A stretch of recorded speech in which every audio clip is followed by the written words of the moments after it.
ജീവിതത്തിൽ ഒരു അനുഗ്രഹം നീങ്ങിക്കഴിഞ്ഞാൽ, ഒരു പരീക്ഷണം വന്നു കഴിഞ്ഞാൽ നമ്മൾ ആദ്യം ചിന്തിക്കുന്ന ഒരു വിഷയമാണ്, എനിക്ക് സിഹിർ സംഭവിച്ചോ? നമ്മുടെ ജീവിതത്തിൽ സിഹിർ സംഭവിച്ചിട്ടുണ്ടെങ്കിൽ അത് നീങ്ങാൻ, നമുക്ക് ഒരിക്കലും സിഹിർ സംഭവിക്കാതിരിക്കാനും ഇനിയൊരു മുസ്ലിയാരെയും നമ്മൾ വിളിക്കേണ്ട ആവശ്യമില്ല. ഇൻഷാ അല്ലാഹ് നമുക്ക് സ്വയം ചെയ്യാൻ കഴിയുന്ന 7 അത്ഭുത മാർഗങ്ങൾ, അത്ഭുത മരുന്നുകൾ, അത്ഭുത ടിപ്സുകൾ നമ്മൾ പഠിക്കുകയാണ്. ഏതാണെന്നറിയാനും എങ്ങനെയാണെന്നറിയാനും മജ്ലിസ് മുഴുവനായും കേൾക്കുക, ലിങ്ക് മറ്റുള്ളവരിലേക്ക് എത്തിച്ചെടുക്കുക. അള്ളാഹു അനുഗ്രഹിക്കുമാറാകട്ടെ. അഊദു ബില്ലാഹി മിനശ് ശൈത്വാനിർ റജീം. ബിസ്മില്ലാഹിർ റഹ്മാനിർ റഹീം. അൽഹംദുലില്ലാഹി വകഫാ വസലാമുൻ അലാ ഇബാദിഹില്ലദീന മുസ്തഫാ. അമ്മാ ബഅദ്. അല്ലാഹു സുബ്ഹാനഹു വ തആല നമ്മുടെ മജ്ലിസിനെ സ്വീകരിക്കുമാറാകട്ടെ. നമ്മുടെയൊക്കെ ജീവിതത്തിൽ അള്ളാഹു സന്തോഷം നൽകട്ടെ, സമാധാനം നൽകട്ടെ, റാഹത്ത് നൽകട്ടെ. ജീവിതത്തിൽ നാം അനുഭവിക്കുന്ന എല്ലാ സാമ്പത്തിക, ശാരീരിക, മാനസിക, പൈശാചികമായ വിഷമങ്ങളും പ്രയാസങ്ങളും അള്ളാഹു മാറ്റിത്തരട്ടെ. ദുആ വസിയത്ത് ചെയ്ത ധാരാളം സഹോദരങ്ങളുണ്ട്, സഹോദരിമാരുണ്ട്. അള്ളാഹു സുബ്ഹാനഹു വ തആല എല്ലാവരുടെയും ആഗ്രഹങ്ങൾ സഫലമാക്കട്ടെ, വിഷമങ്ങൾ മാറ്റിത്തരട്ടെ. ആമീൻ ബിറഹ്മതിക യാ അർഹമർ റഹീമീൻ. പ്രിയമുള്ള സഹോദരങ്ങളെ, സഹോദരിമാരെ, നമുക്കൊക്കെ ശത്രുക്കൾ ഉണ്ടാകാം. ശത്രുക്കളില്ലാത്തവരായി ആരാണുള്ളത്? ഏറ്റവും വലിയ സ്നേഹത്തിന്റെ നിറുകുടമായ റഹ്മത്തുല്ലിൽ ആലമീനായ അല്ലാഹുവിന്റെ റസൂൽ സല്ലല്ലാഹു അലൈഹി വസല്ലം തങ്ങൾക്ക് വരെ ശത്രുക്കൾ ഉണ്ടായില്ലേ? ശത്രുക്കൾ 2 രൂപത്തിലാണ്. ഒന്ന്, പ്രത്യക്ഷത്തിൽ നമ്മെ ഉപദ്രവിക്കുന്ന നമ്മുടെ കുടുംബത്തിലെ, നമ്മുടെ അയൽപ്പക്കങ്ങളിലെ, നാം ജോലി ചെയ്യുന്ന സ്ഥലങ്ങളിലൊക്കെ ഉള്ള ശത്രുക്കൾ. അവർ പ്രത്യക്ഷത്തിൽ നമ്മളെ ഉപദ്രവിക്കും, വാക്കുകൊണ്ട്, പ്രവൃത്തി കൊണ്ട്, ശാരീരികമായി, മാനസികമായി, സാമ്പത്തികമായിട്ടൊക്കെ ഉപദ്രവിക്കും. അത് നമുക്ക് കാണാൻ കഴിയും, തടുക്കാൻ കഴിയും, എല്ലാം കഴിയും. എന്നാൽ രഹസ്യമായ ചില ശത്രുക്കളും നമുക്കുണ്ട്.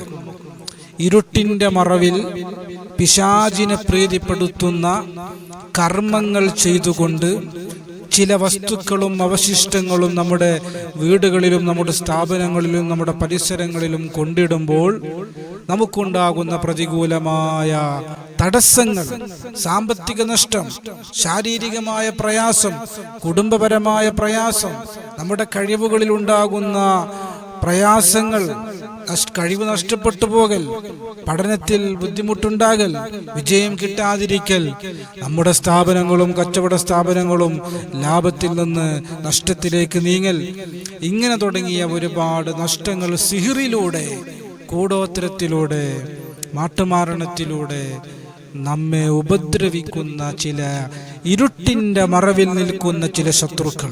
അവരാണ് ഏറ്റവും അപകടകാരികളായ ശത്രുക്കൾ, സിഹിർ ചെയ്യുന്നവർ. നമ്മൾ ഒരിക്കലും മറ്റുള്ളവർക്കെതിരെ സിഹിർ ചെയ്യുന്ന സ്വഭാവക്കാരായി മാറാൻ പാടില്ല. അല്ലാഹു സുബ്ഹാനഹു വ തആല വൻപാപത്തിൽ എണ്ണിയ ഒരു അപരാധമാണ് സിഹിർ എന്നുള്ളത്. സിഹിർ അല്ലാഹു നമുക്ക് പുറത്തു തരണമെങ്കിൽ അല്ലാഹ് മാത്രം വിചാരിച്ചിട്ട് കാര്യമുണ്ടോ? അത് പടപ്പുമായി ബന്ധപ്പെട്ടതാണ്. നാം ആർക്കെതിരെ സിഹിർ ചെയ്തു അവരുടെ പൊരുത്തം കൂടി വേടിക്കണ്ടേ? അപ്പോഴല്ലേ തൗബയുടെ നിബന്ധന വെക്കൂ, അല്ലാഹു നമുക്ക് പാപം പുറത്തു തരൂ. അതുകൊണ്ട് സിഹിർ ചെയ്യുന്ന സ്വഭാവം, അവരെത്ര സൽക്രമം ചെയ്തവരാണെങ്കിലും ആക്കിബത്ത് മോശമായി പോകും. അല്ലാഹു കാത്തു രക്ഷിക്കുമാറാകട്ടെ. അപ്പൊ രഹസ്യമായ ശത്രുക്കളിൽ നിന്ന് അല്ലാഹു സുബ്ഹാനഹു വ തആല നമുക്ക് മോചനം നൽകാനുള്ള ചില ടിപ്സുകളാണ് നമ്മൾ ഇന്ന് പറയുന്നത്. അല്ലാഹു സുബ്ഹാനഹു വ തആല പഠിക്കാനും പകർത്താനും നമുക്ക് തൗഫീക്ക് നൽകട്ടെ. ഒരുപാട് സഹോദരങ്ങൾ, സഹോദരിമാർ വിളിക്കാറുണ്ടല്ലോ, സിഹിർ ചെയ്തു, കൂടോത്തരം ചെയ്തു, അതിന്റെ ലക്ഷണങ്ങളെല്ലാം കാണുന്നുണ്ട്, എനിക്ക് ഇന്ന പ്രയാസങ്ങളുണ്ട്. എന്താണെന്ന് പറഞ്ഞു തരാൻ കഴിയുമോ? പലതും പരിശോധിക്കുമ്പോൾ സിഹിറിന്റെ സാധ്യത പലപ്പോഴും ചിലരുടെ വിഷയങ്ങളിലൊക്കെ നമുക്ക് കാണാറുണ്ട്. എന്തായാലും അങ്ങനെയുള്ള ഒരു തടസ്സവും നമ്മുടെ ജീവിതത്തിൽ ഉണ്ടാകാതിരിക്കാൻ, സിഹിർ നമ്മുടെ ജീവിതത്തിലും, നമ്മുടെ മക്കളിലും, നമ്മുടെ കുടുംബങ്ങളിലും, നമ്മുടെ സ്ഥാപനങ്ങളിലും ആര് തന്നെ ചെയ്താലും സംഭവിക്കാതിരിക്കാൻ, അതുപോലെ സംഭവിച്ചത് പൂർണ്ണമായും നീങ്ങിപ്പോകാനൊക്കെ ഉപകാരപ്പെടുന്ന വളരെ ഫലപ്രദമായ, ഒരു ഉസ്താദിന്റെ അടുത്തും പോകണ്ട, ഒരു മുസ്ലിയാർക്കും വിളിക്കേണ്ട ആവശ്യമില്ല, ആർക്കും നിങ്ങൾ പണം കൊടുക്കേണ്ട ആവശ്യമില്ല. നിങ്ങൾക്ക് സ്വയം മാറ്റിയെടുക്കാൻ കഴിയുന്ന അത്ഭുതകരമായ 7 വഴികൾ നല്ല പവർഫുള്ളായിട്ടുള്ള വഴികൾ, ഖുർആനിക വഴികൾ ഇൻഷാ അല്ലാഹ് നമ്മൾ പരിചയപ്പെടുകയാണ്, നമ്മൾ പഠിക്കുകയാണ്. നല്ല ഈമാനോടെയും തവക്കുലോടെയും കേൾക്കാനും അമല് ചെയ്യാനും റിസൾട്ട് നേടിയെടുക്കാനും അള്ളാഹു നമുക്ക് തൗഫീഖ് നൽകട്ടെ. ഒന്നാമത്തെ മാർഗം എന്താണെന്നറിയോ? സിഹിർ സംഭവിക്കാതിരിക്കാൻ, സിഹിർ ചെയ്യുന്നവർ നമ്മുടെ മുമ്പിൽ മുട്ടുമടക്കാൻ, സംഭവിച്ച സിഹിർ നീങ്ങിപ്പോകാനുള്ള ഒന്നാമത്തെ മാർഗം എന്നുള്ളത് നല്ല ഈമാനിന്റെ ഉടമകളായി നമ്മൾ മാറുക എന്നുള്ളതാണ്. കറകളഞ്ഞ ഈമാൻ നമുക്കുണ്ടോ? നമുക്ക് സിഹിർ സംഭവിക്കൂല. ഇനി അഥവാ സംഭവിച്ചാലും അതധികം നീണ്ടു നിൽക്കൂല എന്നുള്ളതാണ്. അള്ളാഹുവിന്റെ വിശുദ്ധമായ ഖുർആനിൽ ഹൂദ് നബി അലൈഹി സ്വലാമിന്റെ ഒരു സംഭവം പറയുന്നുണ്ട്. ഹൂദ് നബി അലൈഹി സ്വലാത്തു വസ്സലാമിന് ചില പ്രയാസങ്ങളൊക്കെ ഉണ്ടായപ്പോൾ അദ്ദേഹത്തിന്റെ അനുയായികൾ ചോദിച്ചു അത്രേ, അല്ല ബഹുമാനപ്പെട്ടവരെ, നിങ്ങൾക്കാണെങ്കിലും എന്തെങ്കിലും സിഹിറോ മാട്ടുമാറണോ കൂടോത്ര ചെയ്തിട്ടുണ്ടാകുമോ എന്ന് പറഞ്ഞപ്പോൾ ഹൂദ് നബി അലൈഹി സ്വലാത്തു വസ്സലാം പറഞ്ഞത് എന്താണെന്നറിയോ? ഇന്നി ഉഷ്ഹിദുല്ലാഹ്, ഞാൻ അള്ളാഹുവിൽ വിശ്വസിക്കുന്നവനാണ്. വഷ്ഹദു, നിങ്ങളും അള്ളാഹുവിൽ വിശ്വസിക്കൂ. വഅന്നി ബരീഉ മിമ്മാ തുശ്രികൂൻ, ഒരു മുശ്രിക്കിന്റെ കുതന്ത്രങ്ങളും അള്ളാഹുവിൽ വിശ്വസിച്ചാൽ പിന്നെ ഫലിക്കൂല. അള്ളാഹുവിലുള്ള ഈമാൻ അതുണ്ട് എനിക്ക്, അതുകൊണ്ട് എന്നെ ഒന്നും ആർക്കും ഒന്നും ചെയ്യാൻ കഴിയില്ല എന്ന ഏറ്റവും വലിയ ഈമാൻ ബഹുമാനപ്പെട്ട ഹൂദ് നബി തന്റെ അനുയായികളോട് പ്രകടിപ്പിച്ചു എന്നുള്ളതാണ്. അപ്പൊ ഈമാൻ ഉണ്ടാവുക എന്നുള്ളതാണ് സിഹിറിൽ നിന്ന് രക്ഷപ്പെടാനുള്ള ഒന്നാമത്തെ വഴി. രണ്ടാമത്തെ മാർഗം എന്നുള്ളത് നല്ല തവക്കുലുണ്ടാവുക എന്നുള്ളതാണ്. അള്ളാഹുവിൽ നമ്മൾ ഭരമേൽപ്പിക്കുക.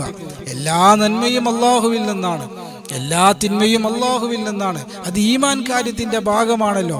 ആ ഒരു തവക്കുൽ. ഇനി സിഹിർ സംഭവിച്ചാലും അള്ള വിചാരിച്ചാലല്ലേ സിഹിർ സംഭവിക്കുള്ളൂ.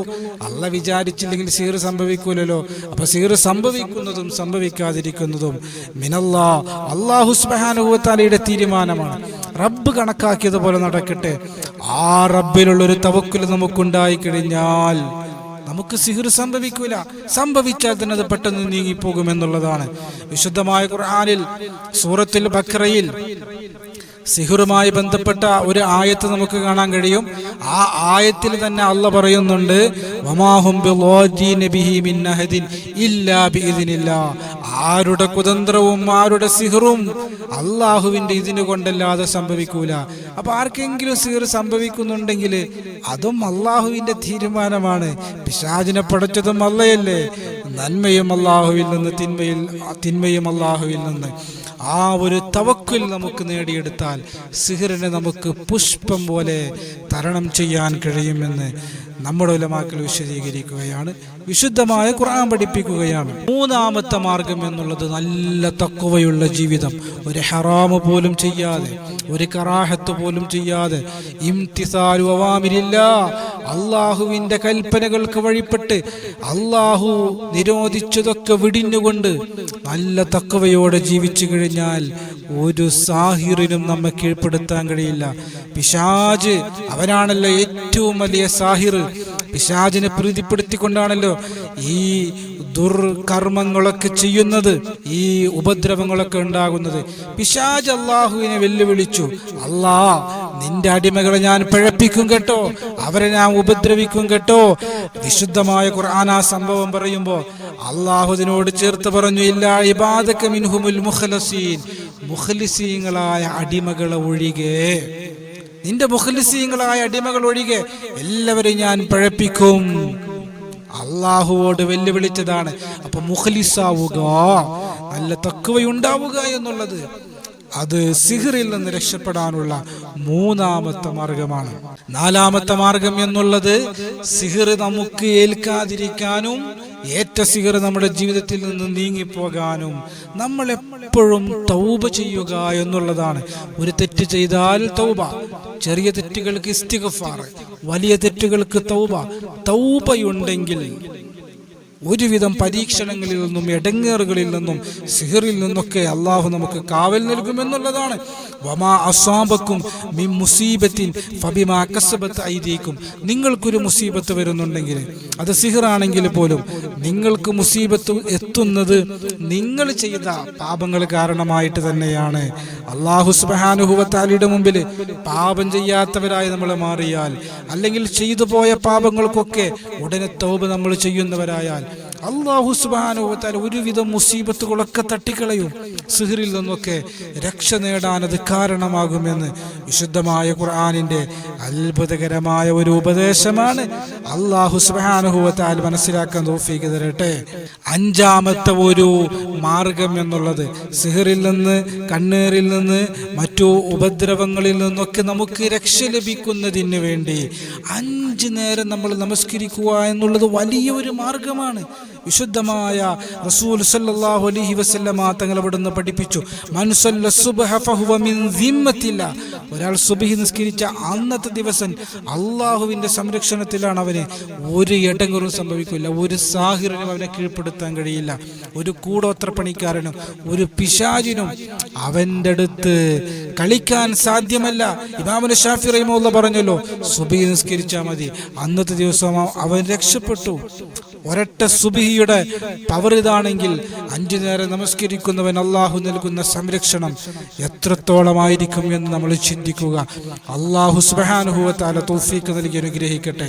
ആറാമത്തെ ഒരു മാർഗം എന്നുള്ളത് സിഹ്റിൽ നിന്ന് രക്ഷപ്പെടാൻ, അതുപോലെ സമാനമായ ഉപദ്രവങ്ങളിൽ നിന്ന് നമുക്ക് രക്ഷ ലഭിക്കാൻ ദുആഇനെ മുറുകെ പിടിക്കുക എന്നുള്ളതാണ് അഞ്ചാമത്തെ ഒരു മാർഗം. അദ്ദുആഉ സിലാഹുൽ മുഅ്മിനി, മുഅ്മിനിന്റെ ആയുധമാണ്. നമ്മൾ ദുആ ചെയ്യുമ്പോൾ ചിലപ്പോൾ അല്ലാഹു സ്വീകരിക്കും, എന്നാലും ദുആക്ക് ഇജാബത്തുണ്ട് എന്ന് നമ്മുടെ ഉലമാക്കൾ പറഞ്ഞിട്ടുണ്ട്, വിശുദ്ധമായ ഖുർആൻ പറഞ്ഞിട്ടുണ്ട്. അതെങ്ങനെയാണ്? ചിലപ്പോൾ ആഖിറത്തിലേക്ക് വേണ്ടി മാറ്റിവെക്കും, ചിലപ്പോൾ അല്ലാഹു നമ്മൾ ചോദിച്ചത് തന്നെ തരും, ചിലപ്പോൾ പരീക്ഷണങ്ങളെ തട്ടിമാറ്റുമെന്നുള്ളതാണ്.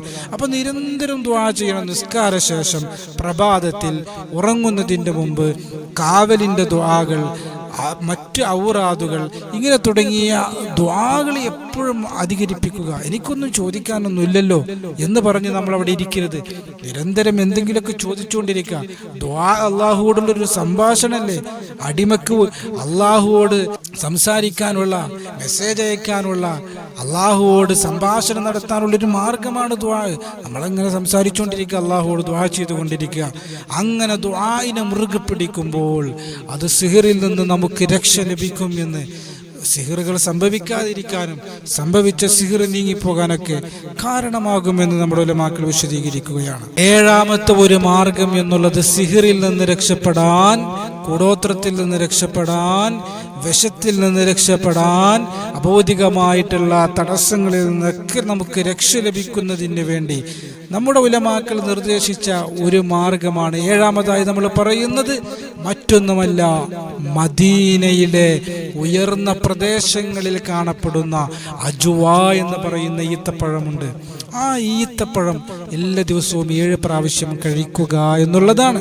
അല്ലാഹുവിന്റെ റസൂലിന്റെ ഹദീസിൽ കാണാം, അജുവ ഈത്തപ്പഴം കഴിച്ചാൽ ലം യദുറുഹു ദാലിക്കൽ യൗം സുമ്മും വലാ സിഹ്റുൻ.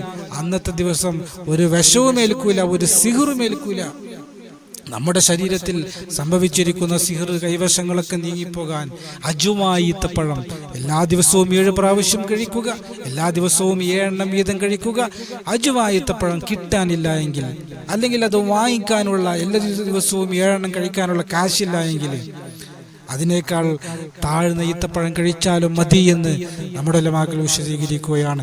സിഹ്റിൽ നിന്ന്, സമാനമായ ഭൗതികമായ പ്രയാസങ്ങളിൽ നിന്ന്, ഉപദ്രവങ്ങളിൽ നിന്ന്, തടസ്സങ്ങളിൽ നിന്ന് രക്ഷ ലഭിക്കാനുള്ള, നമുക്ക് സ്വയം ചെയ്യാൻ കഴിയുന്ന അത്ഭുതകരമായ 7 ടിപ്സുകളാണ് നമ്മൾ പഠിച്ചത്. ഇൻഷാ അല്ലാഹ് നമ്മുടെ ജീവിതത്തിൽ പ്രാവർത്തികമാക്കുക. സാഹിര്യങ്ങളുടെ സിഹ്റിൽ നിന്ന്, ലാലിമീങ്ങളുടെ ദുൽമിൽ നിന്ന്, ഹാസിദീങ്ങളുടെ ഹസദിൽ നിന്ന് അല്ലാഹു സുബ്ഹാനഹു വ തആല നമുക്ക് രക്ഷ നൽകി അനുഗ്രഹിക്കുമാറാകട്ടെ. റബ്ബനാ ആതിനാ ഫിദ്ദുനിയ ഹസന വഫിൽ ആഖിറതി ഹസനത വഖിനാ അദാബന്നാർ. ആമീൻ ബിറഹ്മതിക യാ അർഹമർ റഹീമീൻ. അസ്സലാമു അലൈക്കും വറഹ്മത്തുള്ളാഹി വബറകാതുഹു.